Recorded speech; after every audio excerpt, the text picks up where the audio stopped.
So as a part of your curriculum, uh, I have been told to take few lectures. So today, in a few lectures, we will be covering uh, one lecture on this medical gas pipeline system. Second lecture is on dietary services. One more lecture is on medical records, and one will be on mortuary services. And if time permits, we'll also cover some part of sterilization and disinfection also. So, first, I would like to tell you that if there are any questions, we will be taking questions at the end of the session, because if I have to cover so many topics in a short time, so it will be difficult to take questions individually. Or you can post the questions in your this message box, so that can be shared with me, and accordingly we can answer the questions. So if it is okay, then we'll start. So in medical gas pipeline system, uh, you must be aware this is the in first part. This my presentation I will be covering in the following head. First, there will be introduction and structure, process, and outcome part. So I will like to tell you that any system, any clinical and support services, when you are studying or when you are writing, you should describe that in a structure, process, outcome model, so that you will not miss anything. So it is a Donabedian model of structure, process, outcome, where you can describe any facility starting from OPD till any support services like dietary or laundry or housekeeping services. So that structure, process, outcome model is very simple and uh, efficient model to describe any process. So the same model will be used for today's presentations. In a structure, we'll be seeing the location of the facility, where it should be, accessibility, layout, construction and programming, schedule of accommodation, construction requirement, engineering requirement, and so on. In process, we should focus on scope of services, equipment planning, HR planning, regulatory and accreditation requirement, policies and procedures, and some outcome parameters related to the particular facility. So most of you must be aware this MGPS. This is the medical gas pipeline system. It doesn't constitutes only the medical gases. It starts from medical gas plant also, because you must be seeing this medical gas pipeline system in your OT or your ICUs. But this constitutes what all things that you should, as an administrator or as a part of this course, you should be knowing what all constitutes this medical gas pipeline system. First is oxygen, second is nitrous oxide, compressed air. Compressed air, there will be two types of air. One is medical air and another is surgical air. The only difference in the air is same, but the difference in the air will be a part of Pascal. One is a 400 kilopascal and the surgical air is 700 kilopascal. Rest are same. Another is a medical vacuum, AGSS. AGSS stand for anesthesia gas scavenging system, or wage anesthesia gas system. Some of the nomenclature they called as a wage anesthesia gas system. Or another is a AVSU. AVSU is a very important part of a MGPS system. Most of you must have seen in your hospitals, in a private hospitals or some of the government hospital, if they have properly planned and designed medical gas pipeline system, so then there will be a AVSU, that area wall service unit, which will be placed for a group of compartments, which can control the supply to that area. Another is a master alarm system, which will be alarm panel, which will be displaying the various uh, supplies if they are functioning well or not. And terminal units, where there will be bed head panels like in ICU, ceiling suspended management system in a OT or some minor OTs. You can see the suspended pendants, ceiling mounted retractable pendants in OT, and medical grade copper pipes. So coming back to the structure, so in structure, we should be focusing on the nature of facility, how it should be, what all constitute that already covered in the, what part, what all things are included in the structure. That houses oxygen, medical air, surgical air, nitrous oxide, vacuum, and AGSS, and the access anywhere whenever we are planning to establish a gas pipeline system. So the most important part of that system is the manifold or the your oxygen gas plant, medical gas plant. It should be housed where there will be a vehicular access. As you can see in this diagram, this is one of the army hospital where there is a access, proper dedicated access is there, like where ramp for loading unloading is should be there, multiple door additional entrance should be there within the building. It should be housed away from the kitchen and electrical appliances or any critical care areas. You should be planned in basically away from the kitchen and the electrical, just to avoid any hazard. Layout, in the layout we should consider planning a main plant room. Basically, whenever we are thinking of a medical gas pipeline system, we should not be thinking about only the ports or a oxygen, nitrous oxide, yeah, medical air or vacuum outlets in a ICU or OT. It should be complete with the complete system, starting with the manifold room, main gas plant, where actually the uh, oxygen will be supplied to the hospital from the center, this manifold room. This, the layout should be part of that. Within the main plant, we should have a oxygen manifold, uh, where there will be, the number can be the as per the requirement of the hospital. It can be either 3 plus 1. Every time we should be having a reserve whenever there is any uh, issue with the main supply from the manifold, or if any for the oxygen or nitrous oxide or compressed air.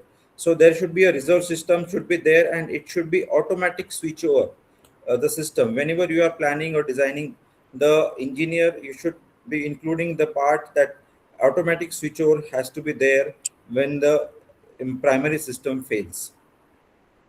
So as you can see on the slide, there will be the oxygen manifold with reserve, nitrous oxide manifold with the reserve, compressed air, medical gases, that we will be covering in subsequent slides, what all this constitutes. And main plant room, which is a static oxygen generation plant.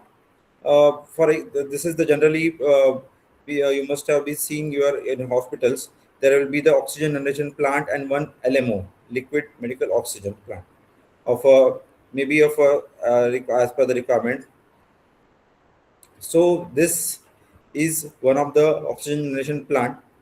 This is the example of a static oxygen, uh, PSA type oxygen plant, where there will be a primary as well as secondary. This is a first is a primary system, and second is a secondary system where uh, and the purity with this this oxygen generation plant, where the purity is maintained of the oxygen is about 93 to 95%.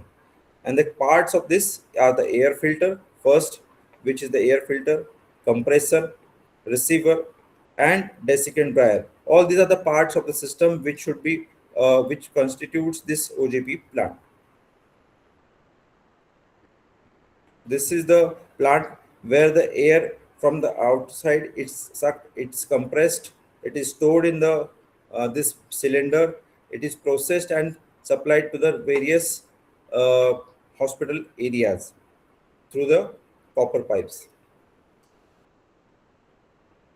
So this oxygen generation plant is has adsorption methodologies.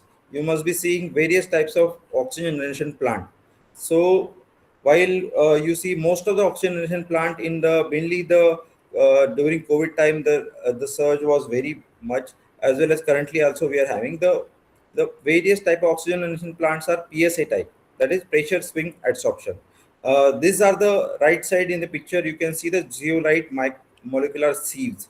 This is the these are the sieves that are used in the adsorption uh, in the this PSA type oxygen plant, where the static separation of air gases by a specific molecular sieves designed to absorb the nitrogen under pressure to produce the oxygen enriched air composed of 93% of oxygen and above.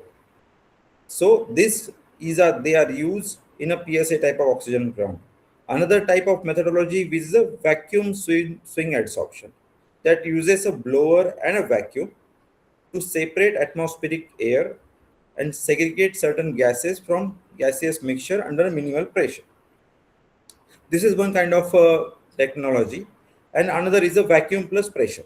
But this is costly, uh, but it has a feature of it uses lower power consumption. So, but most of the time, you must be seeing the PSA type of oxygen plant are most commonly being used.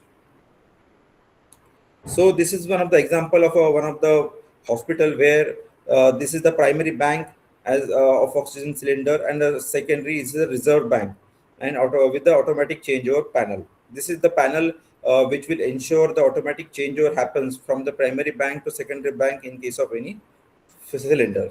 With the adequate number of cylinders has to be there for the oxygen manifold. So this right, you can see this is the primary bank, and this is the secondary bank. The automatic switchover happens between these two. Similarly, for the nitrogen, this nitrous oxide system, compressed air. Compressed air, as I already told you, uh, they are these. We should not go into this micro details of what all quadruplex air dryer. These are the basically we should be ensured that it should be having the compressor with air receiver tanks and control panels. All this has to be there in your compressed air plant. This is you can see in this diagram where there's the sorry it's a picture where there is a separate panel for the medical air as well as the surgical air with the pressure differences as you can see in this diagram. Sorry.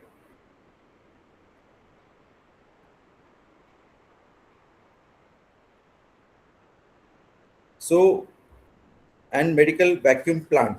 Vacuum is also vacuum for vacuum. Also, there should be a separate plant in your this medical gas pipeline system with the 4+1 vacuum pump with the 5 vacuum receiver tank of maybe of 3,600 liter each with the bacterial filter and drainage trap. As also there should be a control panel which can control or which can display if there is any issues with the plant. This is a medical vacuum plant, AGSS. This is the anesthesia gas scavenging system, or also I told you waste anesthesia gas disposal system.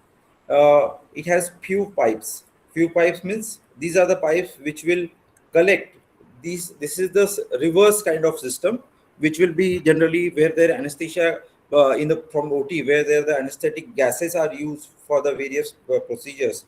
They will be scavenged from the OT, and it will be through a vacuum. It will be taken to the this through system, and it will be pushed through these few pipes in the atmosphere. But we should be ensuring the outlet of this uh, AGSS system should not be at the lower floors. In few hospital, whenever we visit, you can check this outlet should not be at the lower. It should be on the higher part and should not be exposed to the any board or any department where there is a likely out chance of that gas getting inhaled. So that we should be ensuring. Another next slide is copper pipes. This is the very important picture that we should be checking. We should various pipes as per this is taken from HTM guidelines. HTM guidelines that guidelines used as a reference for this medical gas pipeline system throughout the world, various in UK also. So in India also we are using these guidelines. So oxygen, you can identify the pipes which are going should be like this. It should be degreased phosphor deiorized copper pipe. Minimum copper content should be 99.9%. Label applied every 3 meter. This label should be applied every 3 meter, bearing 6 meter size letters should identify each gas pipeline. So every each gas medical, so it can be oxygen, nitrous oxide, or whatever as displayed on this system. It should be labeled like this, so that you can identify the pipes, which are the pipes which are going from the manifold to the concerned OT, ICU, or a ward where the oxygen or gas or this vacuum is being supplied. If it is a this oxygen, it should be like this. Medical vacuum, it should be two blue with the one yellow. This thing we should be ensuring. This is the alarm system, master alarm system located within the main plant. Visual channel, it will give the any one thing we should be ensuring that, that it will come in HR planning also, that whenever we are planning up this thing, manpower management for the medical gas pipeline system, we should be ensuring the person who is looking after this in the basement or area should be there and should not be uh, he should be placed, and he should be able to identify the various alarm being displayed and should be able to take action accordingly.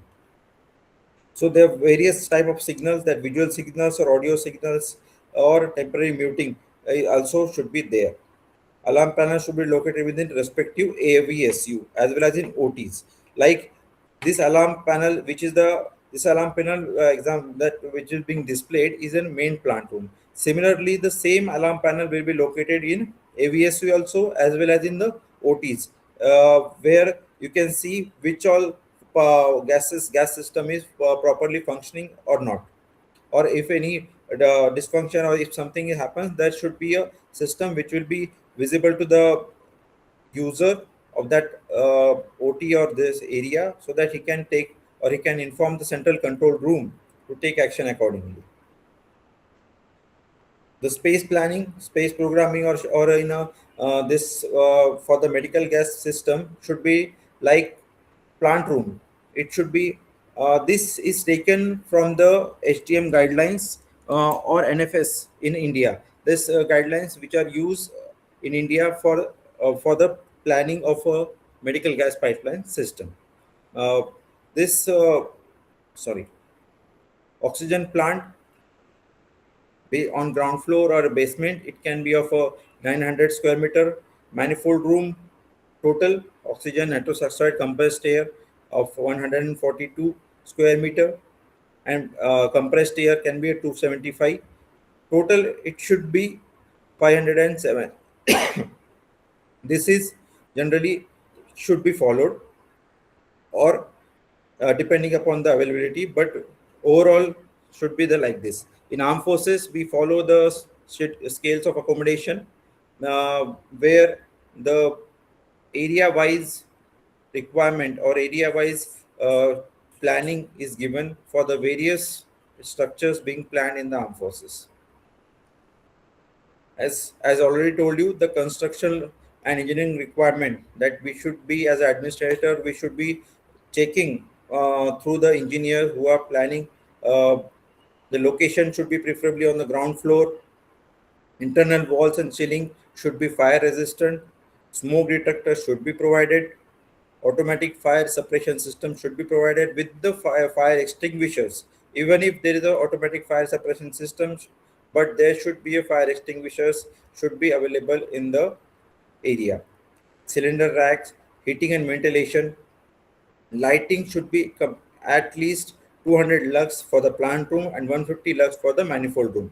minimum requirement: noise controlled, no acoustic enclosure, compressor and pumps on anti-vibration mounting to transfer the noise, because you must be seeing the manifold room which is there in the hospital or in a basement or wherever is there. It's a lot of noise, and this thing is there. So anti-vibration mounting to transfer the noise and vibration to the structure of building has to be ensured, as well as labeling and signages should be adequate and should be correctly labeled.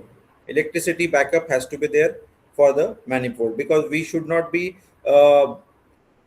planning this, because the supply this oxygen and nitrous oxide and this vacuum is continuously being supplied to the critical care areas of the hospital, and the electricity backup should always be there.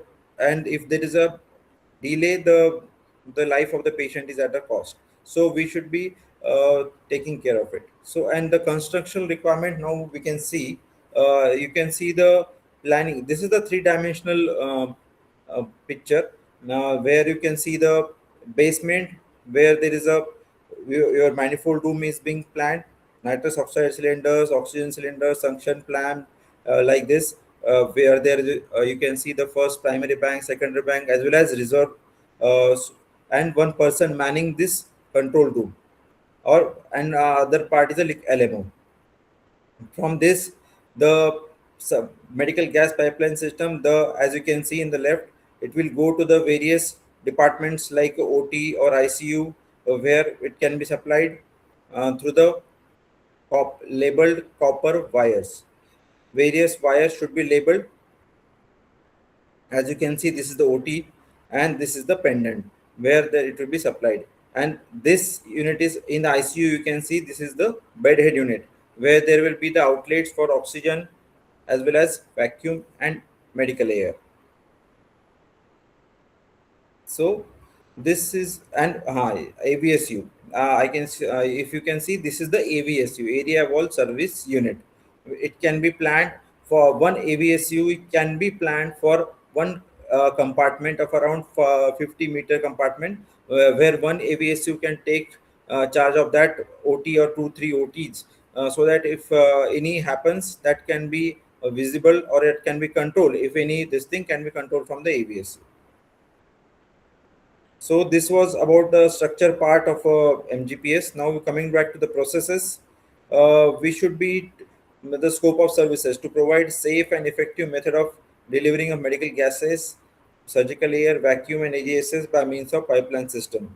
Scope should be mentioned, as well as basic principle is quality of supply, identity, identity of supply, continuity of supply, and quality of supply has to be mentioned. Various, now we can see the models to estimate the oxygen need as per the WHO.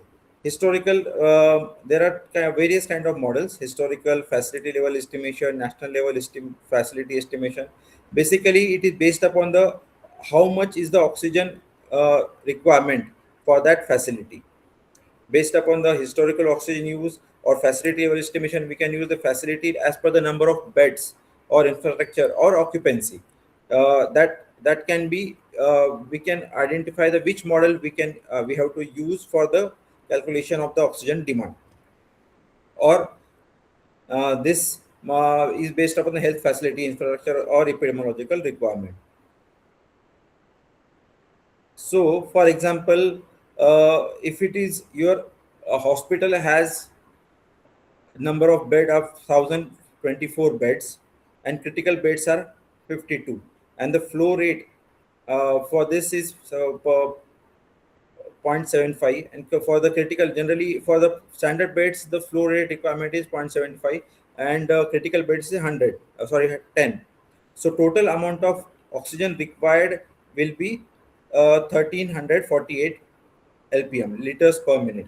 So for this 1348 peak flow rate requirement, you will be requiring either two oxygenation plant of 600 LPM, or one oxygen OGP of 1200 LPM will be at least sufficient, or you will be requiring around approximately 8,300 cylinders per month. So accordingly, you can plan as per the as per the previous slide. you have to calculate your the requirement of oxygen, oxygen requirement as per the number of beds, number of critical care beds, as well as from the number of requirement from the various wards. And you have to plan the requirement of OGP, how much you require and how much you need to have a reserve also. So one cylinder capacity, this is how much you can see this 5 liter cylinder capacity. With the gaseous oxygen, it can supply 0.75 cubic meter. With this cylinders of 10.2 liter, it can supply about 1.5 cubic meter, and so on. Now, if we see the planning part of a MGPS, the key person, this left hand side is generally being followed in the corporate setting, and in the armed forces, we generally follow in the similar manner. The If we see, there should be a planning, it should be executive manager should be there, as well as operational manager to man the operations. Authorized engineer for the MGPS has to be there. Authorized person who is competent, as well as we should be competent enough to handle the manifold room, and quality manager who can assess the quality uh, of aspects of this medical gas pipeline system, and designated medical officer or a nursing officer involved in this process. At least while planning this, we should be ensuring these are the everybody should be this your hospital should have this uh, team to handle this medical gas pipeline system. Maintenance planning, 3 hours sorry 8 hours shift. One with that person who should be there should be available on an 8 hourly shift in a 3 shift in a day, with one supervisor may be available from morning 1000 hours to 1800 hours. And currently, what are the regulatory requirements, as you can see, for this medical gas pipeline system? So these are under we covered under various uh, uh, Bureau of Indian Standards, SEDESCO, but no dedicated statutory body is currently being available currently in India, so that which can, but on overall we can follow the this NFS guideline as well as the HTM guidelines to follow the structural as well as the planning requirement for the medical gas pipeline system. Policies and procedure. One thing we should be ensuring should be testing, installation, and commissioning. Because while commissioning, initially we should be testing this system in a through a authorized person, authorized engineer. They must be having a authorization to check and test the system. Various tests will be there, like a purging test, purity test, as well as the patency of that gas pipeline system has to be checked through a trained personnel, uh, as well as the manning and maintenance happens on by the staff who are there in the department on a daily basis or a periodically manner. This is the one of the picture you can see. This they use the trained while testing and installation commissioning. Now it is done by the person who is trained in this thing. This is one of the tests that are like you can see carcass test for carcass test, leakage test, cross connection test. All this test has to be checked before commissioning of a system of medical gas pipeline system, so that leakage test and all these tests end output, the pressure which is there at this outlets or in a bedhead unit or in a ICU or wherever it is there, or a pendant, has to be checked, so that the amount of air which is coming at the outlet should be at per the desired pressure, should not be pressure should not be dropping, as well as the purity of air. They are the engineers who are installing, they are having the system to check various kind of air, the quality of air, that has to be checked, and this they are that has to be certified by the authorized person, and the hospital should maintain us that certificate, because that is very much required uh, as a requirement from the various accreditation bodies for the this for checking whenever there is a audit of this kind of engineering system happens. So few outcome parameters, already shown you this uh, gas flow, how much is the gas flow. Design outcome parameters means basically desired out this pressure at the terminal end should be there for the oxygen, nitrous oxide, as well as medical air and surgical air and vacuum. Compressed air plant, efficiency of plant expressed as a volume of air delivered to the pipeline distribution system. And testing procedure should evaluate the efficiency by testing the power consumption over the suitable period of time at 100%, 10%, or 0% design flow.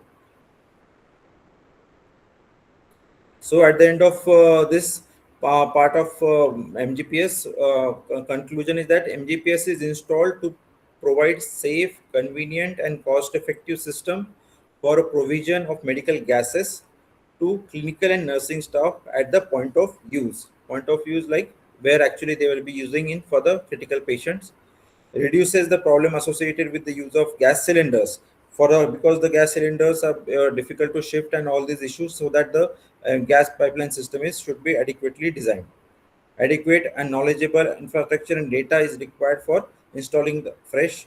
Due diligence to be observed uh, while testing, installation, and commissioning. As I already told you, the commissioning team as well as the hospital quality manager or hospital administrator involved in the hospital should be adequately trained and should be knowledgeable to check what are the system or what are things to be checked uh, before commissioning of the system, whether they have labeled gas this pipeline pipes are adequately labeled or not, you are getting adequate amount of pressure at the outlet or not, whether you are the quality of air and the purity of air is as per your requirement, and there is no any failure.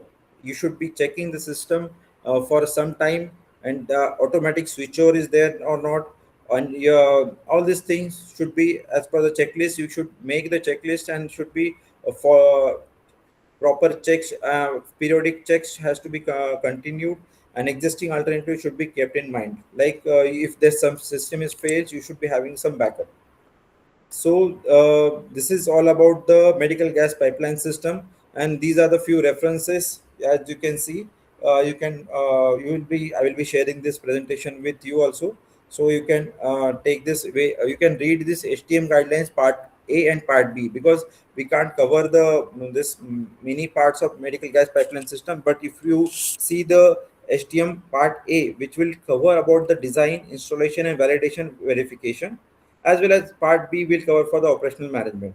If you see, read these HTM guidelines, they have given very wonderfully about everything about the medical gas pipeline system, which can be incorporated in the planning and design aspect of your hospital. So this is all about the medical gas pipeline system. If anybody has any doubt, they can ask. Yes, Colonel Prasanna, Colonel Sir, Pandey here.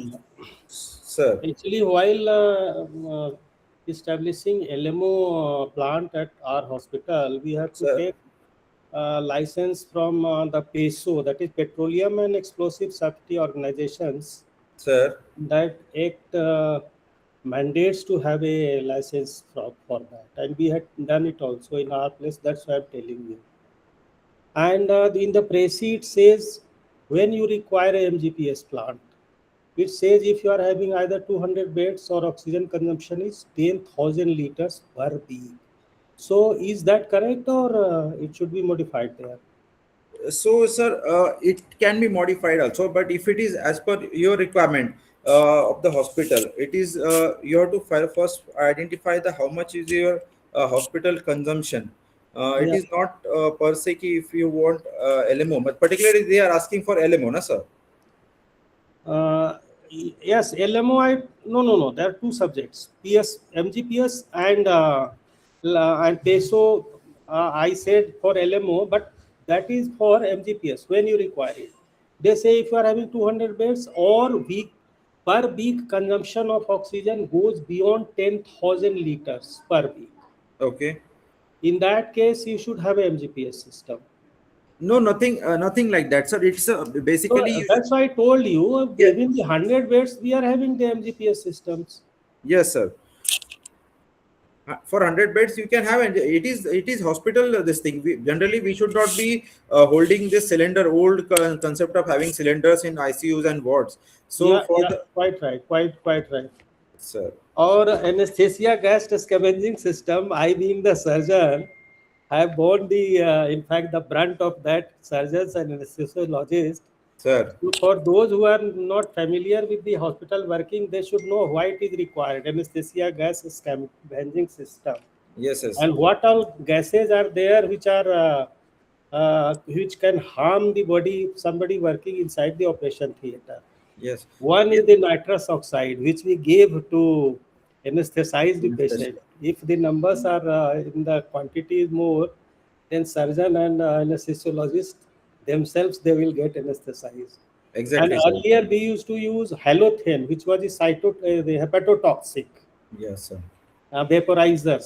So now that has been replaced by servifluorine and isoflurane. So they are the closed system, so leakage are less.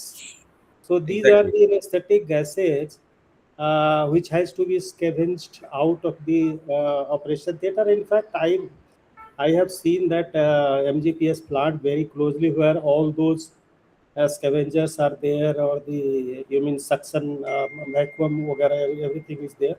So this was my personal experience, which I wanted to share. exactly. While because AGSS is generally a part which is neglected, and if the administrator or a hospital management doesn't know, or if they plan the engineer outlet, or that system is not adequately or exactly planned as per the requirement, so it can be really dangerous for the hospital also. That's we should be ensuring, so that it should be designed as per the current guidelines. Yes, yes. So, Thank you. so if any other question, if it is not there, we can take another small topic of dietary services. Uh, ठीक है? So I will share my screen for the dietary.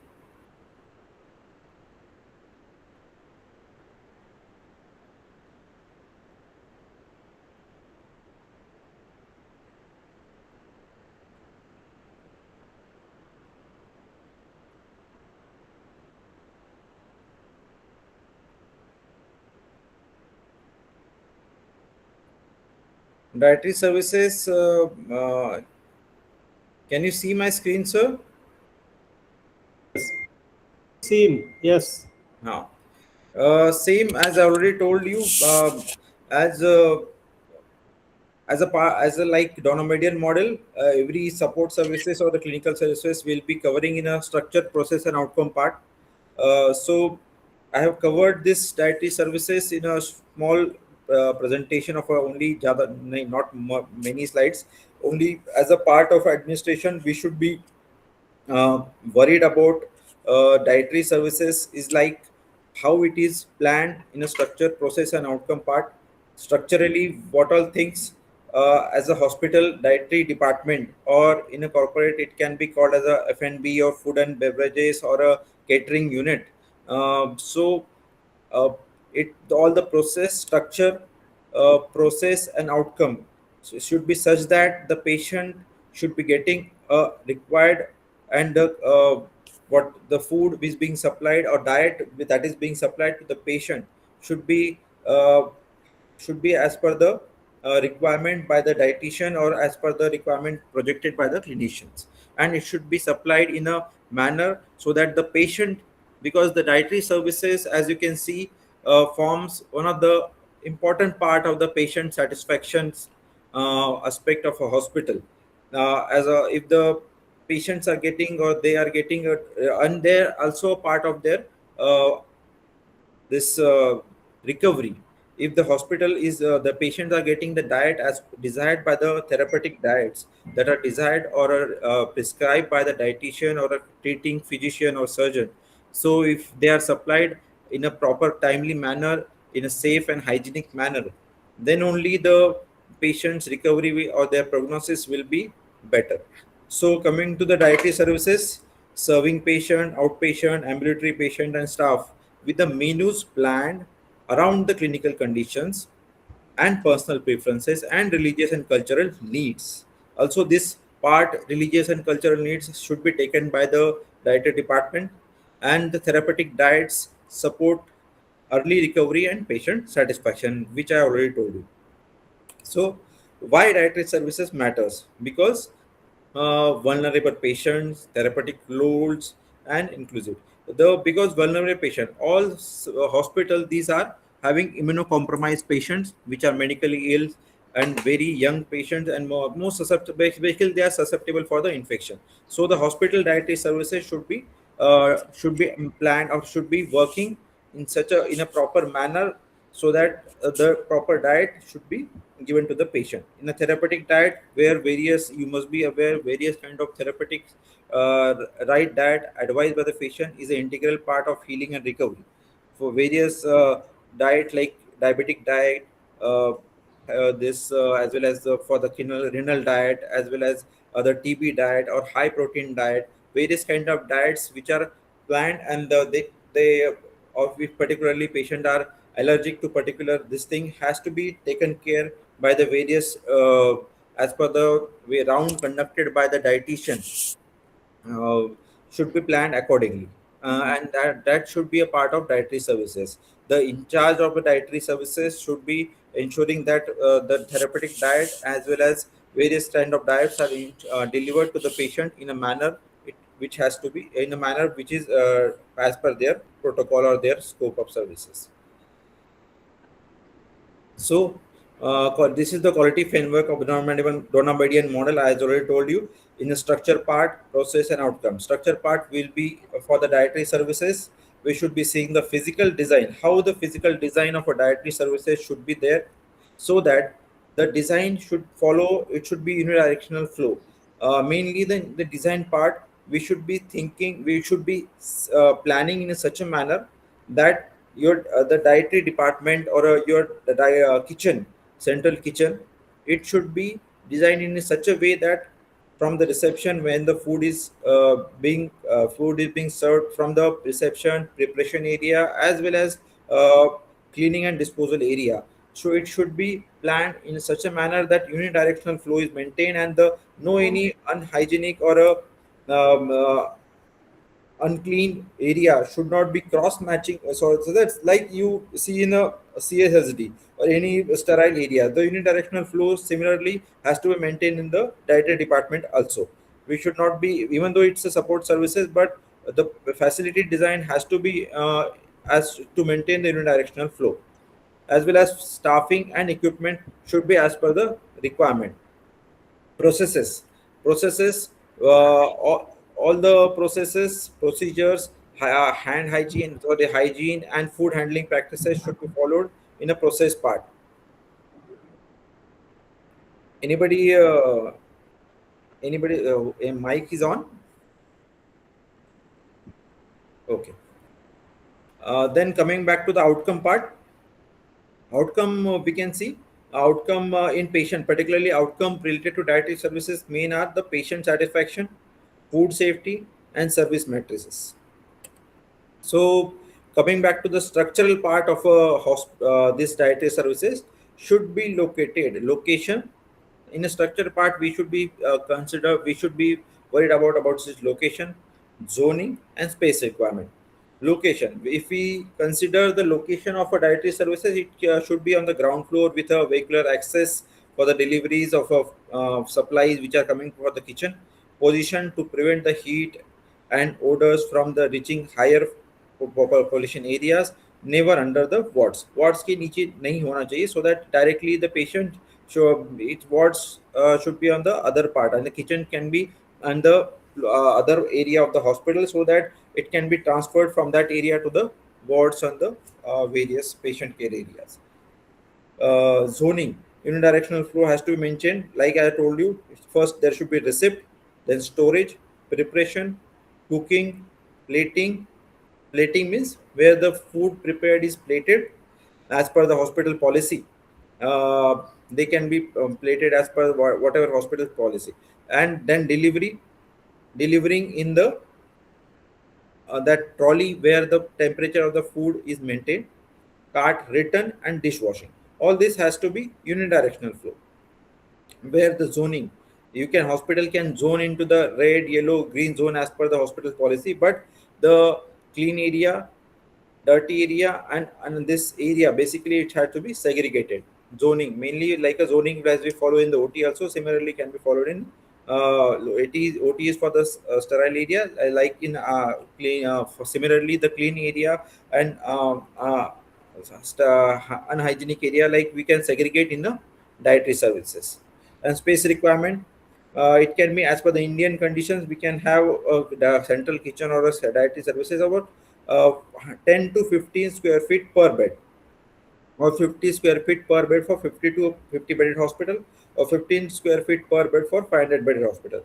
This is the broad this thing specifications given by the McGibbony and one of the standards, but latest standard we can follow. This is the as per the Indian IPHS guidelines. Then the storage key areas within the catering unit. These are the storage and cold room. Shelving should be there more than 3 and 30 centimeter off the floor to for the so that cleaning and the area should be clean. Cold room can be of temperature in the cold room can be of 5 to 18 minus 18 degrees centigrade. Separation of food within the temperature monitoring, preparation and cooking, plating and trolley automated or manual plating, that can be as per the hospital, again hospital policy. Plating can be followed. Few hospitals they for pre-packed food, that is the hospital again, that is a pre-packed food as per the patient, by patient name or ward or bed number is already packed in the central kitchen and given it to the floor wise distributed to the hospital. In some hospital, the hospital that ward has some dining area where the complete food is being uh, stored, and from there it can be delivered to the patient. That is as per the hospital policy, but we should be the food which is being delivered should be as per the requirement, and should be it can be as per the hospital's policy.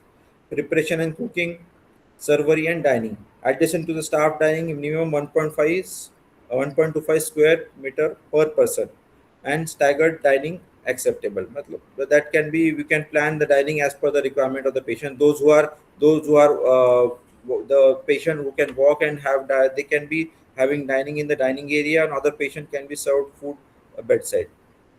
um, Hygiene and sanitation and safety, water hygiene, this water hand washing area, portable water of as per the ISO standard, hand wash basin at every less than 5 meters should be there. Sensor operated, we can plan.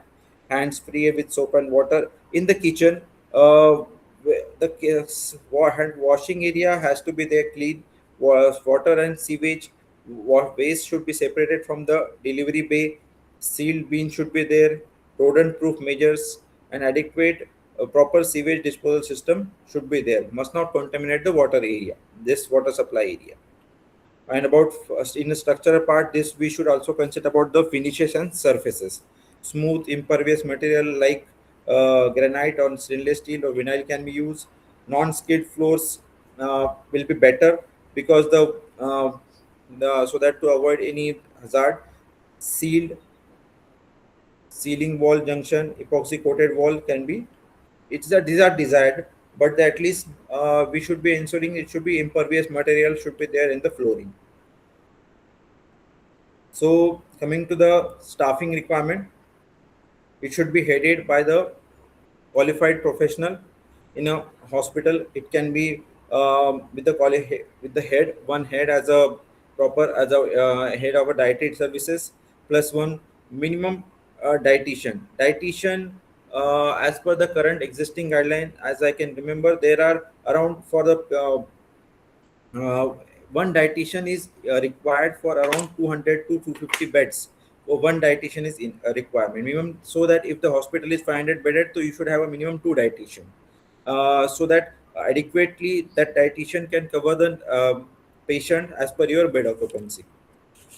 And all the patients at least in a day it can be covered by the dietitian, so that they can divide the patients and accordingly. One service per staff for minimum 25 to 50 midday meals, includes cook, bearers, and storekeepers. So that planning has to be there as per the your bed occupancy as well as your hospital beds. Sometimes the hospital, even though hospital beds are bed occupancy, hospital beds are 500, but bed occupancy is 50%. So accordingly you can plan the dietitian or your central kitchen staff as per the number of beds being occupied by the patients. And key equipments, mainly the equipments, automatic roti or dosa machine, or this tilting flyer, vegetable meals, or these are the as per the hospital preheated trolleys. One of the important thing is the preheated trolleys, bain maries, and automatic dishwashers to ensure the adequate cleaning and the properly heated food is being delivered to the patient. Ergonomics and safety, adjustable height work benches, lifting equipment, brake casters, or on trolleys, fire sensor, alarm, 100% generator backup for the refrigeration, because you must be storing various food and various item in the this freezer, the hospital refrigerator, so it should be having electricity backup. So in the processor part, mainly it include the general policies, storage policies, and food handling. Various policies in the hospital that can be covered in the processes part. And outcome part of the dietary services, main is the outcome is the patient satisfaction survey. Mainly the as per the hospital, they will be taking the feedbacks from the hospital, so the dietary services forms the important part of a patient satisfaction. The clientele satisfaction, food service surveys, and plate based studies, various studies are being conducted about um, uh, the aspect of dietary services affecting the patient satisfaction. And food safety, number of food related incidences, and overall safety compliances. If the food being supplied to the patient, if not being supplied in a manner, if it is temperature not being maintained, hygiene is not being maintained, the patients are maybe at the risk of foodborne infection. So the that food safety has to be ensured.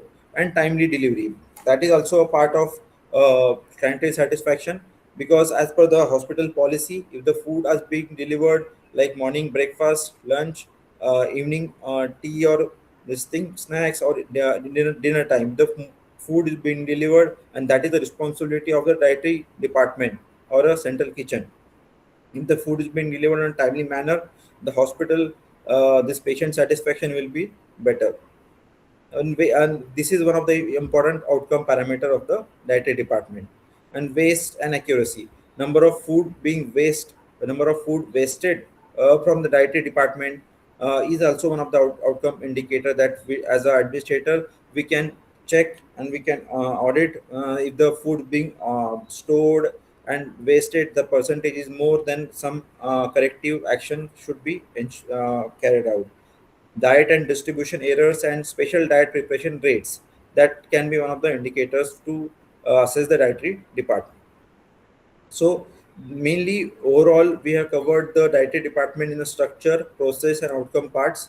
You can read from the precis and various what are the things should be covered in the dietary department. So in a conclusion, balanced and high quality nutrition is of great value in patient recovery. Higher service quality drives higher patient satisfaction and positively impact the hospital evaluation.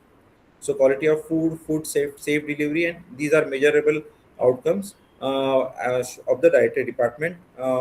So while planning a dietary department, you should be um, checking all these issues, all these things, so that the food which is being delivered to the patient should be as per the requirement projected by the physician as well as the dietitian, and it should be so that patient satisfaction should be ensured.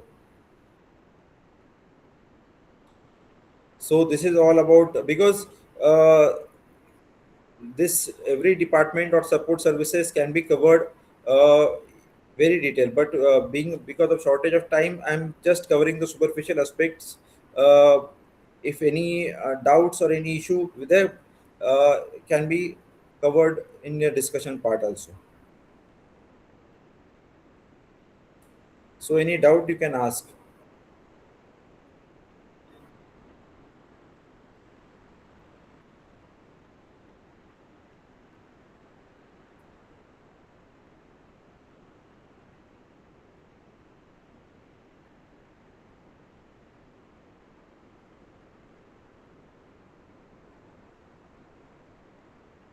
No doubts.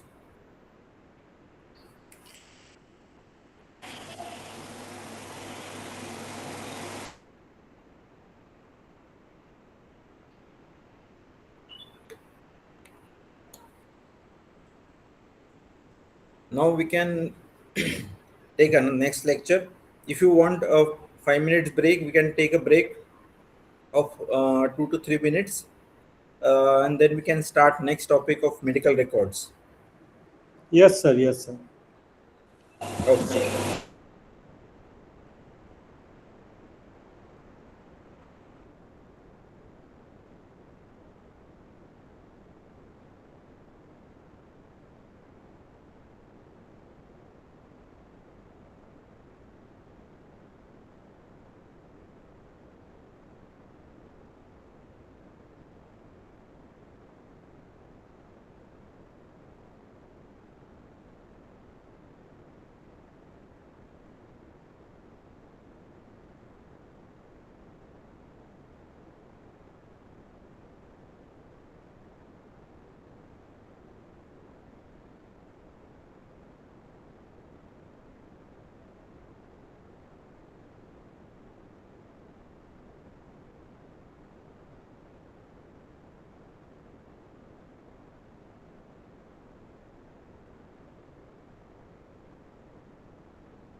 Should we start or rest of the part of the course? Yes, sir. Yes, sir. I think there has been adequate break. Okay, sir. Then we'll start. The next topic for today is medical records.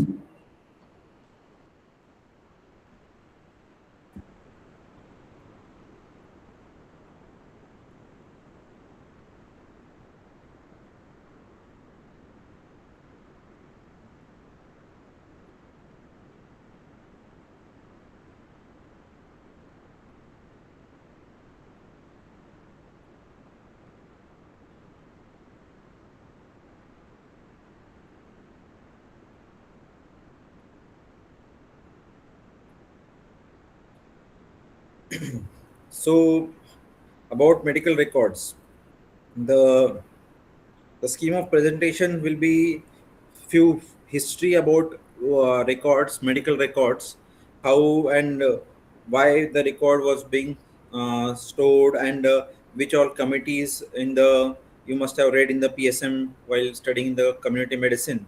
A few committees insisted about the importance of storing a medical record, as well as uh, various regulatory requirements, as well as medical legal mandate to store the records as per the this thing, why records are important, and they are retrieved as per the requirement from the patient, as well as from the various regulatory bodies ask the hospital for the records in their this thing. So why the records are important? So for coming to the ancient history, uh, since as you can see, 2500 BC, in caves and pyramid age, Edwin with Smith and Paribus maintained the record of patient on the walls of the pyramid. In 400 BC, Hippocrates kept a record of fever cases treated by him. In 250 BC, Charaka and Sushruta also compiled the patient record in Samhitas. These are the few histories why the record and how the record is being maintained. In 1667, uh, first medical record unit was established, and then Joint Commission on Accreditation Hospital assumed the responsibility of standardization, leading to improvement of medical care. In 1946, the Bhori Committee stressed upon importance of medical record. In 1962, Mudliar Committee reiterated the recommendation of Bhore Committee for the again its importance of storing the medical records. In 1965, the Medical Review Committee, the minimum basic requirements of various forms that are required to be maintained by the hospital and to be stored for up to the certified or certain period of time, that are required in a standardized form, in standard size and paper form. And CMC Vellore was the first institute to organize the MRD medical record department and hold the training courses for the technicians. This is all about history of medical records in India. Earlier, the only the record was like it was considered as only the depository of medical information, but nowadays it's one of the vital source of statistics. Like you can see for the insurance cases, in reimbursement, the various insurance bodies ask the documents, or they need a document for the reimbursement cases. Utilization, peer reviews and clinical research, the hospital documents are used by the researchers for the various purpose. And the legal issues now, involving the medical legal cases, the record forms a very important part of it, and hospital has to produce the record in a mm, record as asked by the regulatory bodies or the court of law. So, as per the 1957, one of the definition I can trace is a clear, concise, and accurate history of patient lives, illness, uh, in a written form. Medical point of view is one of the definition of medical record. Or McGibbony, one of the guidebooks in the medical this thing in our hospital administration also, that gives a definition of a medical record as a clinical, scientific, administrative, and legal document relating to the patient care, in which recorded sufficient data written in sequence of event to justify the diagnosis and warrant the treatment and end the result. The things in yellow are to be important, they should be emphasized. And chronicle of entry of medical, just a minute.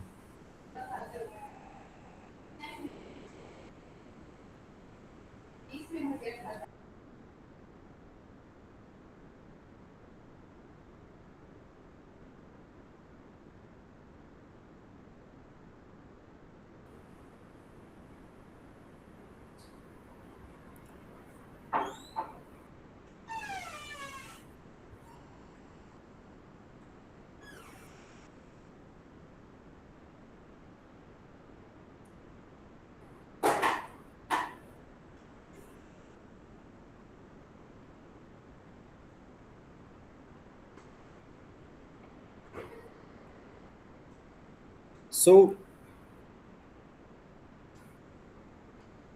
medical records, it's a repository of all information pertaining to patient's health and health history.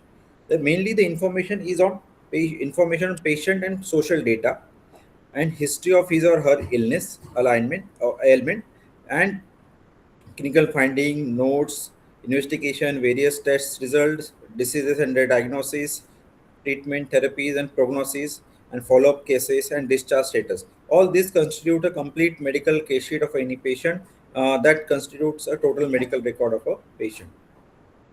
Medical record in simple term is reveals about that record pertains to, particularly if it is, but for the patient, if it pertains to whom, name of the details of the patient, it is for what disability, why it is being stored, where about the hospital, about particularly ward and department, and when was the patient admitted and when was the patient discharged. Particularly every information related to the patient care should be a part of the medical record, and it should be stored, it can be stored in the different form like a paper, microfilm, can be a disk, tape, or in older days computer drives. uh, in silent feature about the how the record should be there, like it should be complete, it should be adequate, it should be accurate. All these other records should be accurate. Matlab it as per the has conduct, this thing has to be ensured correctly, adequate. All the information related complete document has to be ensured. Proper filing should be there. Retrieval should be there. Confidentiality of the record should be maintained, and as per the standard form, as per the hospital policies or written given guidelines from the government of India, should be stored in a prescribed format. Then coming to the types of medical records, it can be directly related to the patient care activities or indirectly related to patient care activities. The two types of records, the related to the patient care activity, maybe it can be in the form of various admission form, as I already told you, which include various medical history case sheet, medical treatment record forms, nurses and bedside records and OT notes and everything. The few records which can be there, which will be indirectly related to patient care, which includes various budgets, account, financial transaction related to the patient's stay. They also form the part of patient record. It is not only they also form the hospital records, medical records. No, sorry, hospital, not medical records. They are also should be stored in a way the same in a manner like other patient records, because this also forms a important part while auditing or any discrepancy or something happens that can be traceable, and that is required. So say they are indirectly related to patient care activity.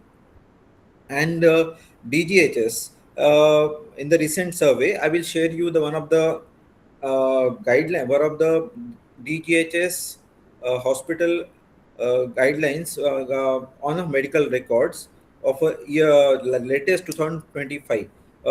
In few in which they have observed few discrepancies in the survey, which are gross inadequacies in health information, cumbersome retrieval processes, hospital statistics collected by paramedics, example nurses, medical classification of cause of death not being maintained.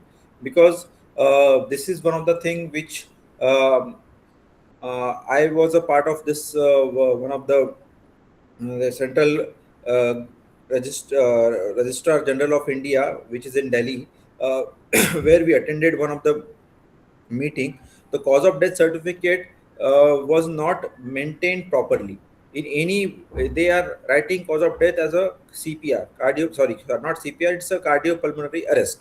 So actually, the cause of death should be the immediate cause of death of the patient. By why the patient has died has to be ensured, because that and other causes can be like patient is suffering from some other diseases, or that has to be as antecedent causes. So because this data is very important for the health, these bodies to collect and gather the information, and why the which is particularly about disease burden.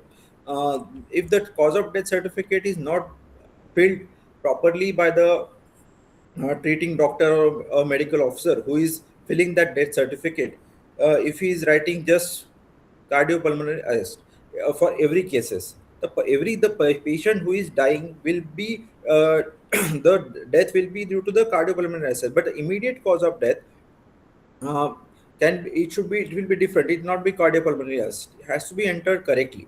Few hospital that's why the medical record department is very important, and they have to project the data so that the bodies which are at the top, and they are sitting, they can take decisions, and the budget and everything depends upon the data which is available to the ministry or higher echelons for the decisions to take.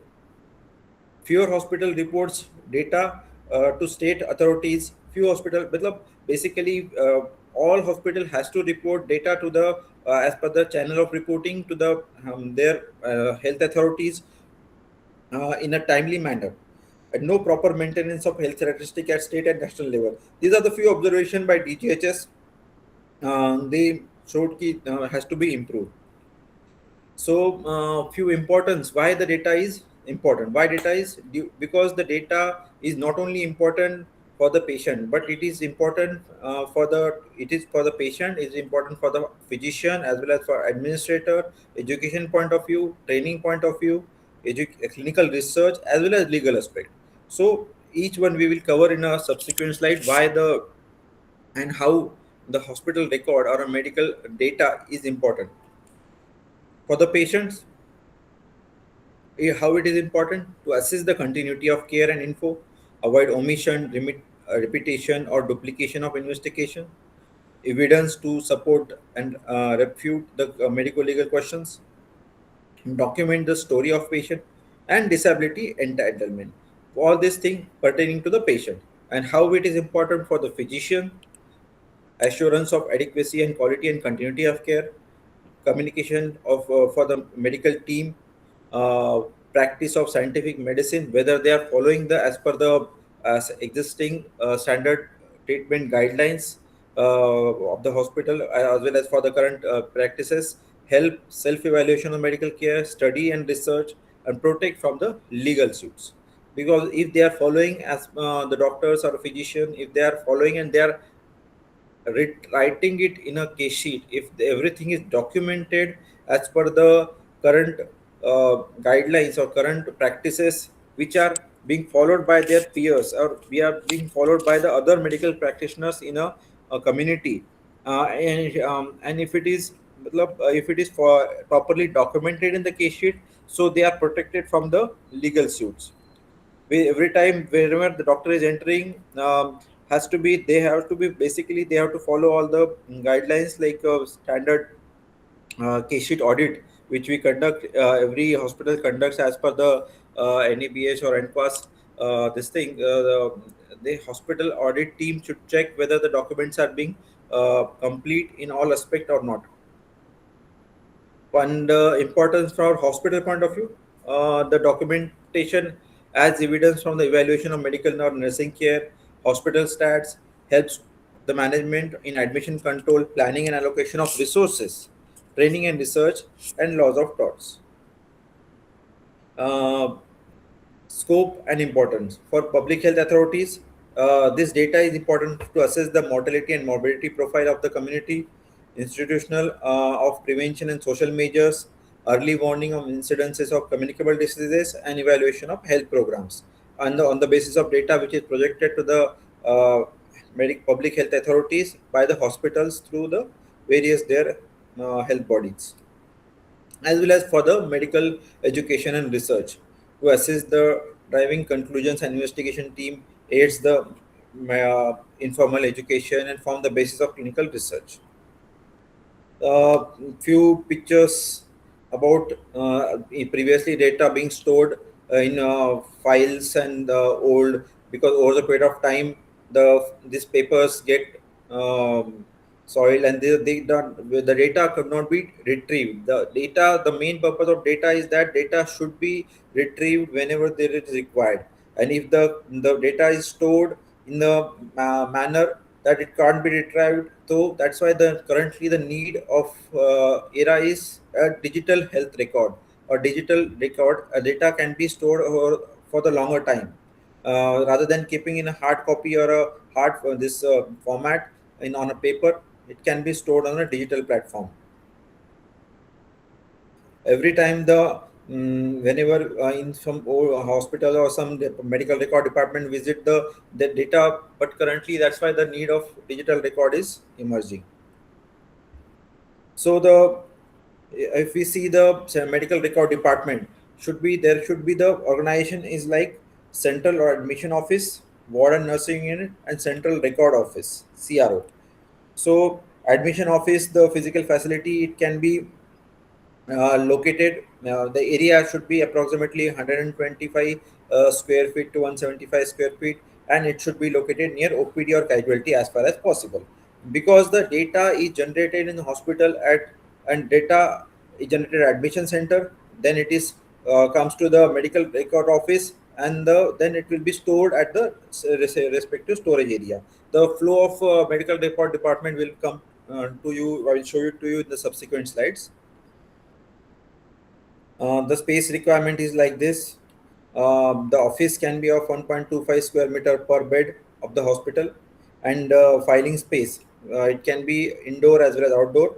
That depends upon the number of beds, bed occupancy rate, or average length of stay, and outdoor number of patients. Staffing of MRD.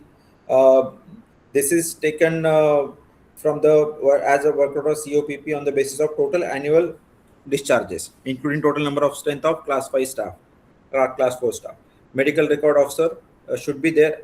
Any hospital of more than 700 beds should have a medical record officer, assistant MRO, technician assistant, plus medical record technical clerk. The number can be as per the number of beds, but if the data is being recorded in a digital platform, so the number can be varied. So functional organization, which include the chief of medical record department, assistant, the flow you can see, uh, like various, initially there are assistant under this chief, as well as various clerks involved in various data storage and file storage.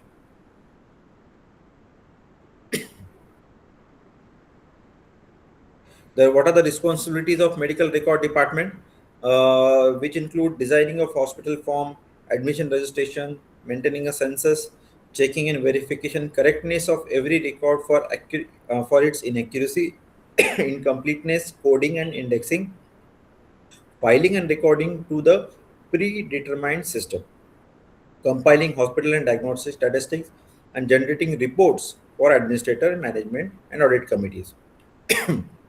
So this is the main responsibility of medical record department, because if the record department is maintaining the data as per the in correct manner,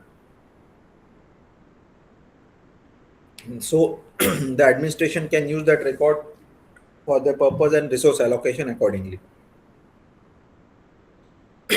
Functional activities. Now coming to the uh, as I already told you, the record for the medical record department is generated from the admission office starting. If the once the patient comes to the hospital, from that point of view, from that point, the record for the medical record starts till the time of patient discharge and data being stored at the respective storage area. Still, the complete medical record flow like this, starting from the reception, registration, assignment to the particularly OPDs, initiation of documentation, collection of documentation, discharge, and sent to the central record officer, and kept up to date info of the bed and notify, and in case of notification, if any, required for the notifiable diseases. Functional activities. Now, for the OPD registration, every patient is given registration number. All record of the patient stored in this one particularly file. As per the hospital policy or hospital, this policy, this thing, they hospital maintain the record, and every patient is given particularly every unique identification number, and the every hospital or every ward or wherever he goes for the lab or radiological services, where the data is being stored under the single registration number, and it can be retrieved through the hospital,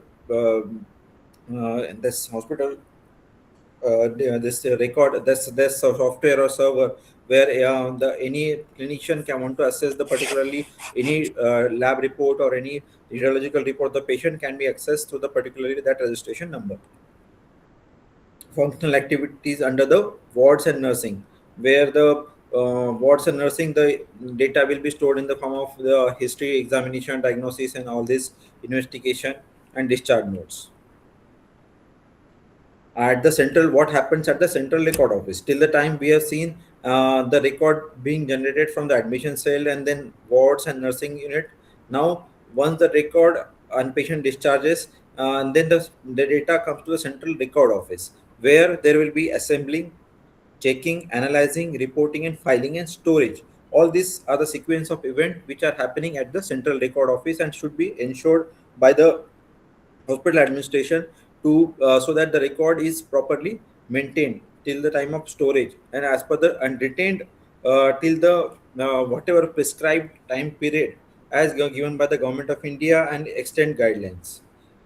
Assembling, as everything order of arranging the medical record and checking for the completeness of the is the responsibility of the second central record office. If any discrepancy or anything happens, they have to retrospectively check and inform to the concerned authorities to ensure the record is being maintained properly, and reporting about the health statistics to the about communicable diseases to the various health bodies about the particularly of diseases which required to be notifiable, which required to be notified to the health bodies. Now coming to the retention of medical records. Initially, I told you the retention of medical record is important. Every time we'll be asked for how much time the record is being stored. The guide at various places, so the some different time period is being written or being followed. But overall, latest we should follow the health manual given by the Ministry of Health and Family Welfare Department of Government of India. Latest is of April 2025, which mentions the OPD record of the hospital should be stored for the period of 3 years. Indoor patient report, IPD, indoor patient inpatient department record I should be. think there is some, Colonel Joshi, there is some mistake here. Indoor, I think it's for 10 years. So I will show you, sir. Just a minute, sir. I may This is be written in the wrong. book also. So, in fact, I have in this the book which has been provided to us. It says Okay, 10 sir. years, and The so book you mean book given by OPD the IGNOU indoor shows both 10 for 3 years. years? Huh? Book given by IGNOU shows 10 years, sir. 10 years, indoor 10 years, because both cannot be the same OPD and indoors. And then Okay. medical. Okay, sir. 1 minute, sir. Just a minute. I will show you this one, because I have one this manual. It is hyperlink. I think it is not showing. Just a minute. This is the extract from the this manual by the government of India, Minister of Health and Family Welfare. This Yeah. manual says physical records of indoor patient is stored for the period of 3 years. OPD records is for 3 years, and medical legal records or registers up to 10 years or till the time of disposal of court cases. And digital records can be stored indefinitely. So, sir, as per the extent Government of India guideline, it is showing 3 years. But let me check with the from where they have given the 10 years. We'll get back to you, sir. Okay, sir. Okay. Oh, okay. In fact, I'll read from here the Sir, guide for document retention plan. This is from, I'm reading from the book itself.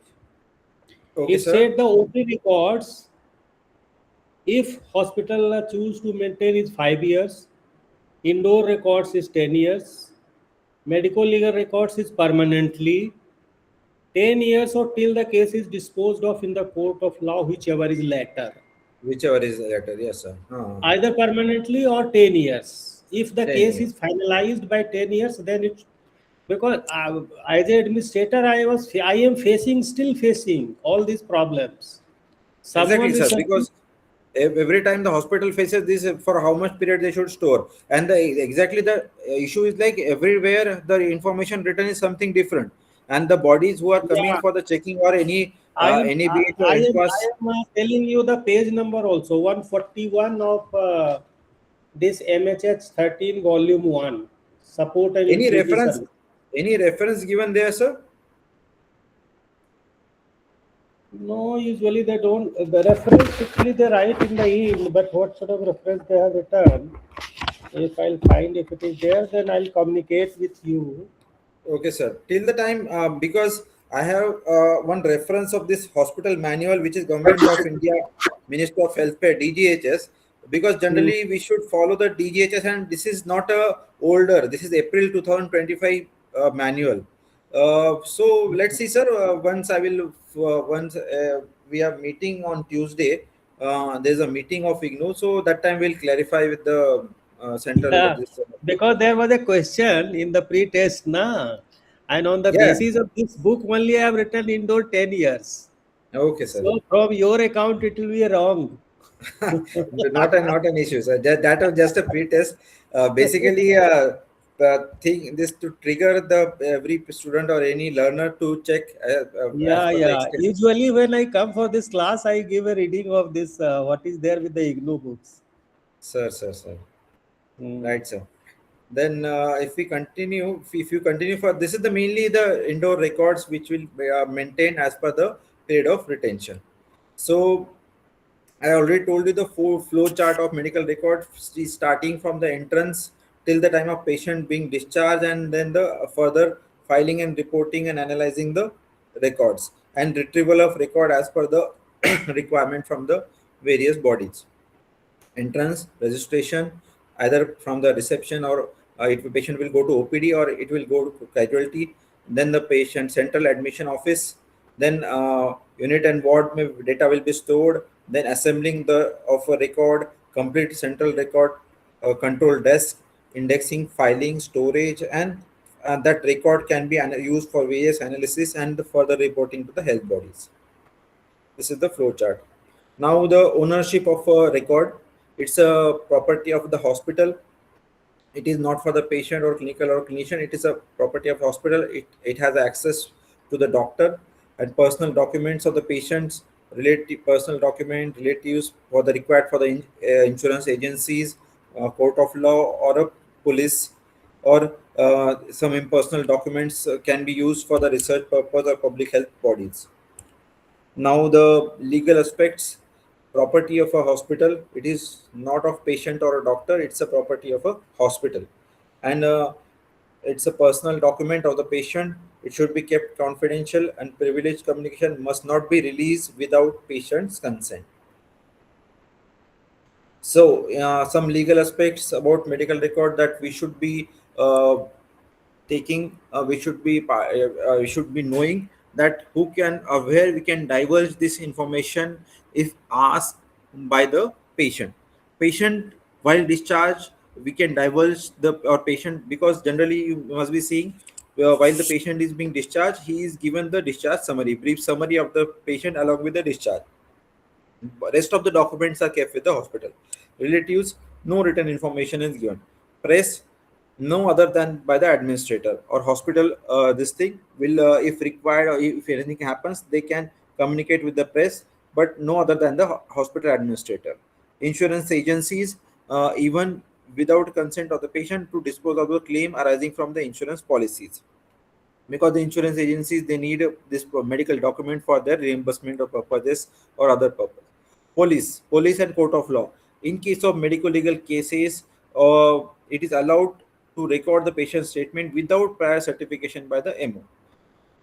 And court of law, according to the Indian Evidence Act, the hospital document including medical record admissible as evidence, because medical record is as a evidence. The court can summon any document or a medical record, or can summon any doctor for a produce that evidence in front of court of law. If there is some case or medical legal cases involved with the road traffic accident or any matter, where the hospital record can be produced, so court can summon that doctor, or a cons can summon a hospital record department to produce that document, and that document can be verified by the person of similar qualification or adequate qualification to check whether that has been correct or not. So that is one of the legal aspect. Now coming to the destruction board, the medical record may be destroyed after a period of 3 years, except when the record is involved in medical legal cases. It can be destroyed through in armed forces. We carried out through a board of officers or a group of officers who check, and they destroy the documents, and after a period of 3 years, uh, unless and until they are medical legally, rest of the documents can be kept. Meticulous documentation of each record being destroyed to avoid any future legal complication. Every time whenever the destruction board or something is happening, so that board or that group of persons involved in the destruction should ensure that no any medical legal or any such document is destroyed before being checked. The destruction should be completed only after the approval of board proceedings. So coming to the end of this medical record topic, so I would like to conclude with this thing is a source of major inputs for health and hospital statistics. So the health record department should be planned and should be uh, constituted in such a manner so that the hospital should project uh, or should have adequate record or data, so that can be projected to the health authorities or whenever it is required, so that the government or community is benefited, and the adequate record is produced in front of court of law whenever it is required. So this was all about the medical records. In anybody have any doubt that we can take? Prasanna, I have got input rather doubt I'll Sure. telling you. So what I was facing a problem at the final stage, if it is scrutinized, the documents are scrutinized, then it causes a lot of problems. So I am having open file audit while the patient is still admitted inside the wards. So the medical records technician comes over there, he flips through the files, and wherever there is a discrepancy from whichever sources, he completes it over there only, not on his own, but he instructs the concerned persons to do it, and that has made a job quite simpler. When the document reaches finally to the central record office, and now as you say, there is a electronic system of recording also, and now the corporate hospitals have installed compressors, Compress. like a large number of files can be compressed into a small space, which are movable also. Microfiling kind of thing, sir. Yeah, no, not microfiling. Files are the same, but compressors are there. You keep in a wardrobe which can be compressed through. They are called compressors. So, and they can be moved also from one part to another. So these are the recent developments. And I like to know from RR how long they are keeping the indoor you mean records. Are they Indoor maintaining 3 years or 10 years? indoor record we are keeping for 3 years, sir. Okay. Recent, But now you are having the electronic retrieval system also, no, with yeah, you. yes, we have maintained all the records, even the I being a OIC stats, So we the have. file, physical file, even if it is destroyed after 3 years, no problem. But records are there on your electronic system, and the printouts can be taken. So Yes, that's the exactly. thing. That's the thing, no? Because we are in our hospital, we are having a birth and death registers or fatal documents Yeah, since 1956, because in the record we are now issuing the birth certificate, and verifications are asked by the various cant boards or various bodies to verify the birth or death happened in the R&R. So yeah, since yeah, yeah. we are having that birth certificate in 56, and all these are digitalized in the format, because the older registers were in such a. You are telling 1956. That means from the old army hospitals they are Exactly. carrying all this. Huh? Yes, sir. Yes, sir. Initially, there was only a base hospital. Now, the all the documents are No, with. I have served there in base hospital. Sir, And that time there was only army hospital, Army where Hospital, there is Delhi now camp was base there. hospital there, and the medical college has come up. So I keep going there, but somehow I have not met you. Sir, हाँ हाँ हाँ मेरे साथ के अर्जुन संधू होता था, फिर वो सिद्धू होता था, कार्डियोथोरेसिक सर्जन, ये सब थे। वो सब रिटायर हो गए। तो ठीक है, sir. Hmm. Any doubts or any suggestions or any inputs from any other from the audience? Good morning, sir. Good Yeah, morning, ma'am. Swati, because medical records is very, very vital. Huh? Once you are there on the administrative seat of a hospital, you will face the brunt, I'm telling you. From basically from the police and the court. Good. Yeah. Because hospital gets stuck whenever the legal issues happens, and hospital this every this phase of the hospital, matlab, their reviews get affected if Yeah. the something happens. That in a corporate setting, that is very important from the hospital administration point of view to maintain this with the community. So So, our sincere gratitude and thanks, Colonel Prasanna. You have done quite well for us.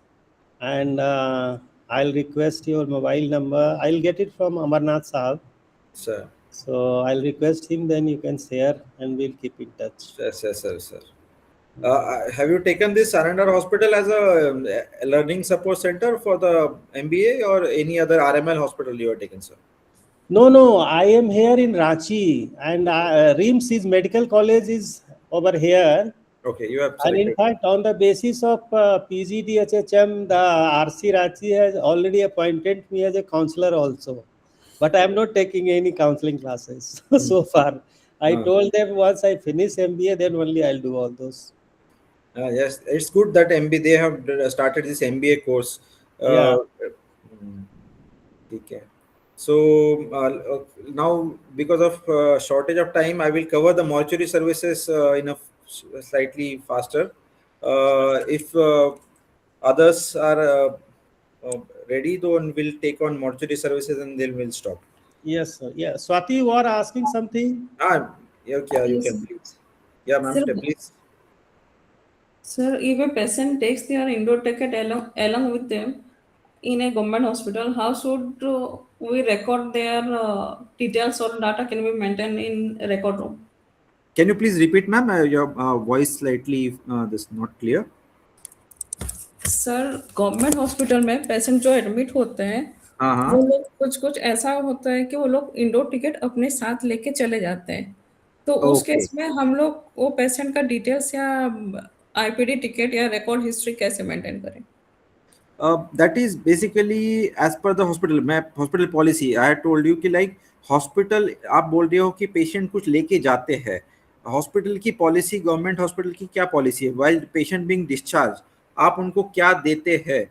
या आप उनको discharge summary देते हैं, या you give complete indoor document? Because ठीक है hospital will not give complete document to the patient, because being a confidential record, hospital should not share that information with patient also, because they should be given as per the only discharge summary. आपके hospital का policy क्या है? That क्या है, मतलब आप बता सकते हैं आप? सर पॉलिसी तो वही डिस्चार्ज समरी देने का है हाँ, तो मतलब लेकिन कुछ हाउ कुछ द केस पेशेंट. में ऐसा होता है कि वो इंडोर टिकट लेके भी जाते हैं और एक था पेशेंट की गायनिक स्पेशलिस्ट जो थे ट्रीटिंग हॉस्पिटल के टाइम में, उसको इंडोर टिकट दे दिए और बोले कि मेरे क्लिनिक में, मेरे हॉस्पिटल में लेके जा और तेरे को वहीं पे ट्रीटमेंट मिल जाएगा। तो पेशेंट Okay. वहीं से अपना इंडोर टिकट लेके ही चला गया और Okay. बाद में तो आके हाँ, तो then that is actually a unethical practice being followed. So that administration or somebody or someone has to report it to the higher authorities, so that ऐसा नहीं होना चाहिए. But अभी ऐसे cases में some capping or some regulation regulatory mechanism or something, a hospital internal reporting system has to be there, so that that can be prevented. uh, Indoor ticket, up what you're saying, I didn't get what is meant by indoor ticket. Indoor ticket में ना sir, IPD, वो patient जो treatment ले रहा है hospital में, admit हुआ है, उसको जो जो ट्रीटमेंट दिया जा रहा है, जो जो प्रोवाइड किया जा रहा है, वो टिकट ही, बेड टिकट अपना लेके ही चले गए। ओके, ऐसा भी लेके कुछ कुछ चला केस में गया, हो हाँ. रहा है। लेकिन अभी मैम उसके लिए तो we have to have a proper security. मतलब basically it should be, it is a preventable kind of thing. It's a, maybe it's not a routine. Hospital has to ensure that patient or a ward, that ward nurse or ward whoever is in their ward, the documents are not always with the patient. Whenever the consultant or any physician or surgeon visits during morning rounds or evening rounds, that time only the documents are presented with the patient or the bedside. Rest of the time all the documents are with the nursing staff or a ward nurse. So that time the hospital has to have some mechanism for proper storage of a record, so that such kind of incident should not happen in the future. That is what we should, as a administration, we should be ensuring. Or regular frequent audits or random checks should be ensured to avoid to check such kind of any fall. You can conduct some kind of drill or any something, so that that documents can be so you can conduct a random check, so that if you are trying to steal the record, and what happens in the, what are corrective actions taken by the that ward nurse or administration, the that can be followed, ma'am. Sir in case अगर वो लेके ही total चला गया हो, तो उसमें कैसे क्या कर सकते हैं? उसका डिटेल्स तो हम लोग रिकवर नहीं कर पाएंगे, एंट्री भी नहीं हो पाएगा। तो दूसरा सीट उसके नाम पे बना के हम लोग को एंट्री करना पड़ेगा क्या? ऐसा कुछ है? देखिए, मतलब लेके चला ही गया है तो either you can get it through other sources. आपके पास कोई बैकअप तो नहीं होता होगा. Either there should be some backup always, some digital, आपके हॉस्पिटल में कुछ digitally some record, because in armed forces hospital or any hospital in corporate setting, they can be having a data or a patient information stored in a software, even if case sheets पे भी होता है, but some kind of information, patient record is available in their portal or their software. That can be one of the option to retrieve the data. Even if it is still not there, then there will not be any options for the hospital to get it. Okay sir, thank you sir. ठीक है. So now we will start for the mortuary services. Ma'am Yes. इसको discharge in एब्सेंसिया का जी नहीं है, ऐसा problem हो रहा है, एफआईआर करो आप. हाँ, that can और be क्या reported करो? to the police. और आप क्या करोगे, उसको ढूंढोगे थोड़े? सर अगर एफआईआर करो और डिस्चार्ज इन एब्सेंसिया करो. सर खुद अगर हॉस्पिटल स्टाफ उसमें इन्वॉल्व हो, हायर अथॉरिटी इन्वॉल्व हो, आप उसमें क्या कर सकते हो? तो करो ना. अगर आप इथिकल प्रैक्टिस करना तो इथिकल जाइए आप. जी sir.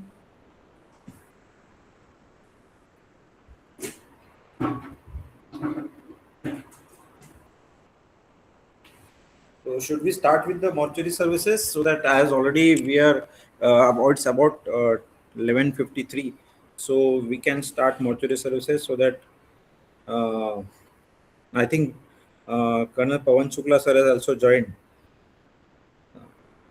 Sir Good afternoon, sir. Good afternoon. मैं शुरू से ही ज्वाइन किया हूँ. Okay, sir. Sir. मैडम का हमेशा प्रॉब्लम रहता है, वो हॉस्पिटल हो तो बेस्ट वे है, घर का हो, एक्स वाई जेड कोई भी हो, initial Sir. Reporting then FIR, अपना सेफ तो रहेंगे हम. Sir, right, sir. Okay, So thank you. then I will start the mortuary, sir. Sure.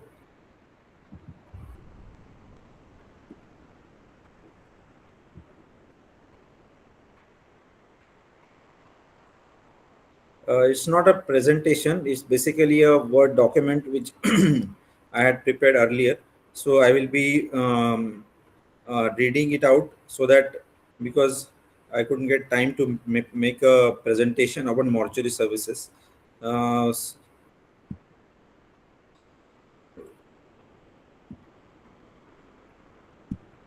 can you see? All of you can see. So mortuary services is a part, sometimes this is also we should be covering in a structure process outcome part. And mortuary planning and designing aspect of mortuary are very important from the hospital point of view, because if they are, this is the area of the hospital where when the patient and their relatives are not in a good state of mind.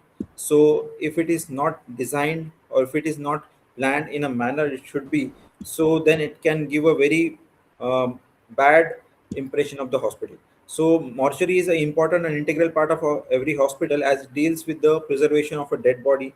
Not only preservation but also a post-mortem and all these things, so that the forensic clinician and pathologist may investigate the cause of death and make scientific decision investigation.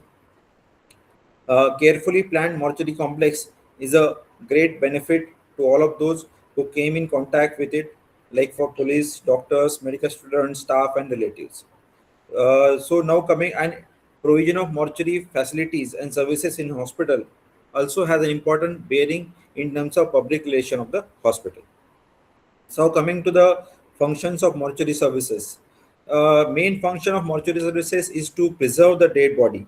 Main is to preserve the dead body till the formalities and it is being handed over to the NOKs or relatives of the patient, or to keep the dead body unclaimed until the relative claim or take away by the for the final disposal, or and to receive and store the dead body for requiring post-mortem examination, and to carry out medical legal post-mortem as well as for the training purpose for the students. So this was about functions of mortuary services. Now coming to the again structured process outcome of a mortuary. So mortuary services, this mortuary department, this thing should be located or separate building or in a wing of a hospital. It should not be uh, near the main OPD area or any of the hospital. It should be in a separate wing, or it should be in a other separate part of the hospital, preferably away from the general traffic rule. As per the this says, it should be away from the general traffic rule routes used by the public, and it should be easily accessible in the, from wards, accident emergency, ICU, and operation theater complex. There should be, hospital should have a dedicated or a matlab, there should be a route designed or designated route should be written in a hospital SOP of mortuary services or hospital central SOP, from where they should be taking the dead bodies or mortal remains from the particularly ICU or this thing directly to the mortuary, and it should not be going through the public areas to avoid exposure of this thing to public area. It must have a separate entrance and exit. Layout. Layout of mortuary should be planned in two broad zones, like public zone and staff zone. Layout of mortuary. Now this is, we are talking about the mortuary per se. It should have public zone where the handing and this thing happens, which include reception, handing area. I will show you the diagram. This is the uh, where the actual body handling area, vehicle come, body entrance, body handling area, body stores. This is the autopsy, where the autopsy happens. There should be a staff changing room, doctors changing room, and staff entrance should be separate, public entrance should be separate, because the staff who is coming, there should be a separate entrance has to be there. As well as this viewing room, and this thing is for the for the students, and they are if they are some autopsy is being performed, relatives waiting area should be there, and bereavement room is there, should be there. So staff zone includes staff changing area, autopsy room, and storage area. Coming to the space requirement, as already told you for the dietary also and for this mortuary also, there is a committee on plan project COPP has recommended an area of about 6 to 8 square feet per bed. This is one of the recommendation for the mortuary, or as per the scales of accommodation in armed forces, we are following that up to 399 beds. Mortuary can be of 600 square meter, or 400 up to 799 bed it can be 70 square meter, or more than 800 bed it can be of 85 square meter. Generally the space requirement varies as per the hospital building depending upon the workload, or as per the McGimoney, the this is the guidebook for the this administration, where which they have mentioned for about 200 bedded hospital, the capacity of holding at least 3 bodies should be provided, or for a hospital of 500, sorry, 50 to 100 bed, a mortuary refrigerator should have a capacity of to hold 2 bodies. This is the guidelines given by the McGimoney. Entrance the covered access or portico should be provided for the main entrance of the vehicle. Autopsy room should be of minimum of 21 square meter size, so that adequately the autopsy is being performed. And autopsy should be a stainless steel adjustable autopsy table of size 7 feet by 3.6 feet should be there, with the hose and rows of fitting foot operated stainless steel sink should be there at the foot end, so that all the drain which is collected should be collected, and it should be uh, disposed of through a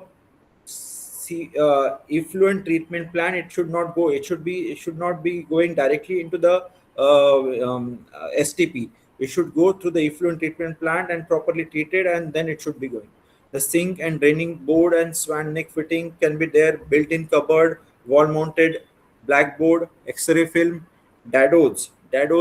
These are the tiling up to the 2 meter height, because the in a mortuary where the autopsy is being happening is happens, that area the cleaning has to be maintained with the proper drain, so that the walls don't get stained, and proper cleaning and hygiene has to be maintained, so that the didos can be maintained up to the height of 2 meters. Additional area of same size to be provided for the hospital carrying out embalming. Then body storage room to assist the in providing flexibility in future growth. A mixture of stacked and trolley storage may be provided. Where now we're coming back to the equipments. What are the equipment should be there in the mortuary, mortuary, or this mortuary department? This hold chamber of 3 square meter per body should be there. Autopsy table, chair, stool, and all this, computer, instrument, weighing machine, chromatography, essential instrument like Caesar, forceps that are required for the this autopsy purpose. Embalming machine if feasibility, if facility is available. Another consideration. Now the other planning consideration as administrator we should be checking is the flooring. The floor should be hard, durable, anti-skid, impervious, resistant to the damage from the clinic chemicals and corrosive materials, and it should be easy to clean. All these point that should be anti-skid, it should be impervious and resistant to the damage from the chemicals, and floor should be with coving. Do you understand what is meant by coving? Coving is like a curve. Like coving should be there in OT also.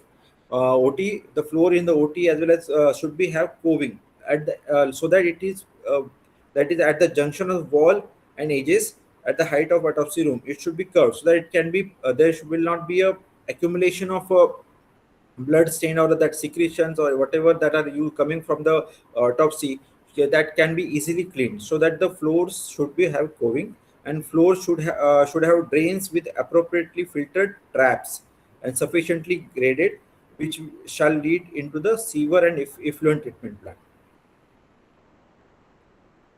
Walls should be impervious, washable, and scrubbable. Walls protection is recommended as the area is subject to the damage by the trolleys. Ceiling should be easily cleanable. Height of the ceiling should not be less than 3 meters. Door of autopsy and body holding room should be at least 1.6 meter to allow easy passage of trolleys. Because if we see the generally the bed the normal bed or this thing which transfer or trolley which is used to transfer the patient from that ward or ICU from where the patient is being transferred. It same it is generally about 1 meter or 1.5 meter. So 1 meter generally it is there. So at least the door open area between the two doors at least should have 1.6 meter to allow the easy access of patient and trolleys. Windows. Natural daylighting through windows should be provision. Windows should have frosted glasses. This is very important. Frosted glasses, and the opening side should be fitted with external fly proofing screen, and window sills should not be placed below the height of 1.5 meter from the floor. Lighting it should be adequate. General lighting should be there at of about 300 to 500 lux. Over the mortuary table should be where the actual autopsy is being performed, where the lighting requirement should be 1500 to 2000 lux. Power supply, like other support services, an alternative uninterrupted supply should be there through the DG set or UPS should be with for the refrigerator and other equipment and illumination. Air conditioning requirement, which should be checking that in autopsy room consideration should be given to progressive laminar airflow. Ventilation should be maintained mechanical and designed so that flow of aerosol and infectious material airborne is controlled. Proper ventilation and air conditioning should be maintained, and there should be a supply of hot and cold water as per the requirement. All taps in work area should be elbow operated. This is one of the important table that you should be knowing about the temperature, air changes, pressure and lighting requirement. Everything is given in a single table. You can see the desired air changes should be 10 air changes per hour with 100% fresh air. But this will require electricity, more of electricity consumption will be there. That is hospital, if the hospital is able to maintain it, it is good. But at least proper ventilation and adequate air conditioning is to be ensured with lighting requirement. Now, one of the important part of mortuary is security services. Use of intercoms and CCTV for constant vigilance. Maintenance of record of staff and visitors who are visiting to the mortuary, because the cases of body being missing may happen. So proper safe storage of belongings of deceased is important. Fixed and mobile duress alarm in the interview room or body viewing area rooms. Additional security requirements should be there for the coronal cases. Firefighting measures, like most of you must be aware what are the various firefighting equipment required to be fitted, that has to be there in the mortuary.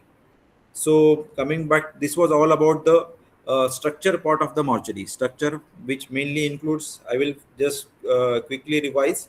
In structure part, we should be covering various location, accessibility, layout of the mortuary.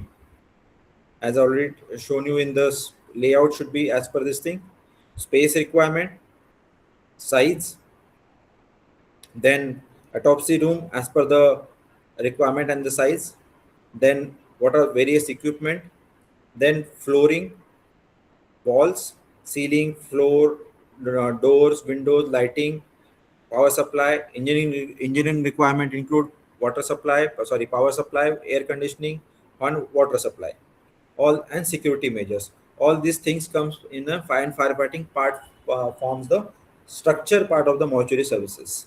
Now coming back to the processes, the SOPs, there should be SOP hospital, because SOPs forms a very important part of the hospital should have SOPs, because as per the current existing accreditation requirement, every department should have a SOPs, and it should be documented and it should be updated as per the current as it should be currently updated, latest updated.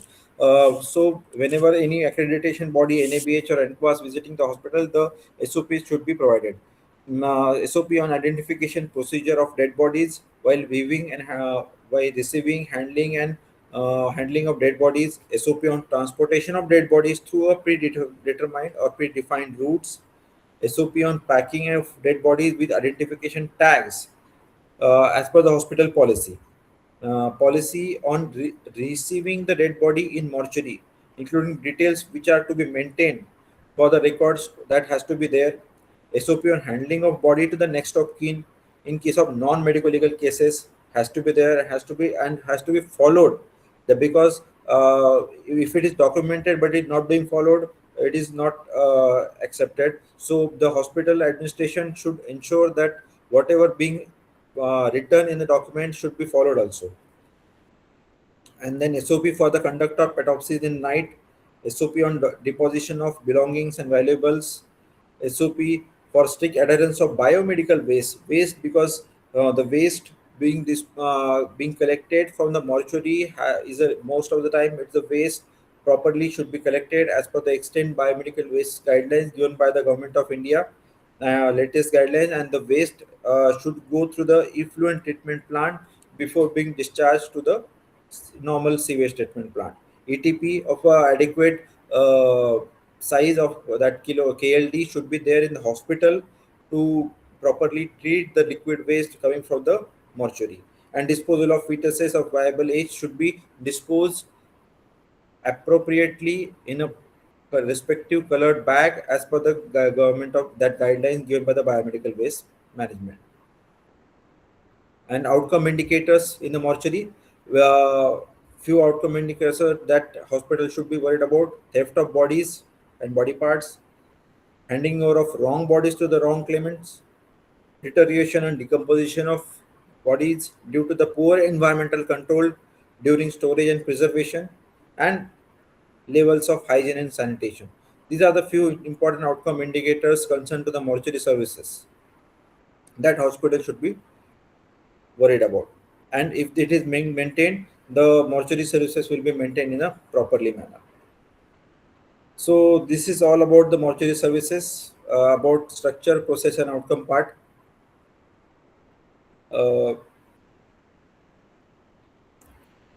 So in case anybody having any doubt, can ask. I think Prassana, it is well covered, but private and corporate hospitals, they are not authorized to conduct autopsies in their hospitals. And we have to transport the bodies to the government hospitals Yes, like got in it. Kochi, Bilkul. and we did not hand over to the deceased relatives, but we hand over to the police with the death certificate, and the police takes it to the mortuary of the medical college over here in Ranchi, I am telling you. And wherever there is no medical college, there may be district hospitals or other where the autopsies are being done. So private and corporate hospitals of whatever strength, they are not allowed to suppose to conduct autopsies in that hospitals.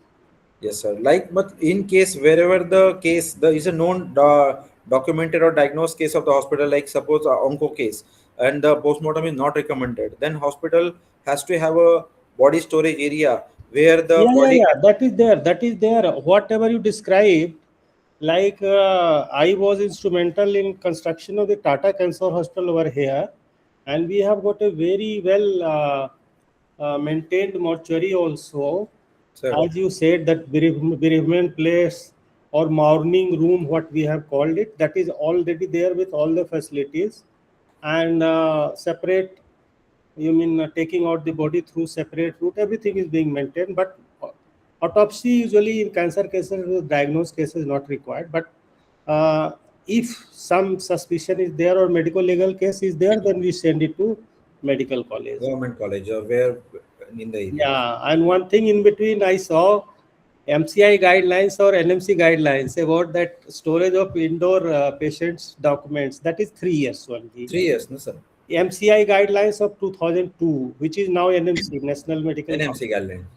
So that says for indoor patients also you have to have. In fact, it was a knowledge for me, and I learned it through Maybe you. we have to tell IGNOU to update on the proceeds. Yeah. Quite right.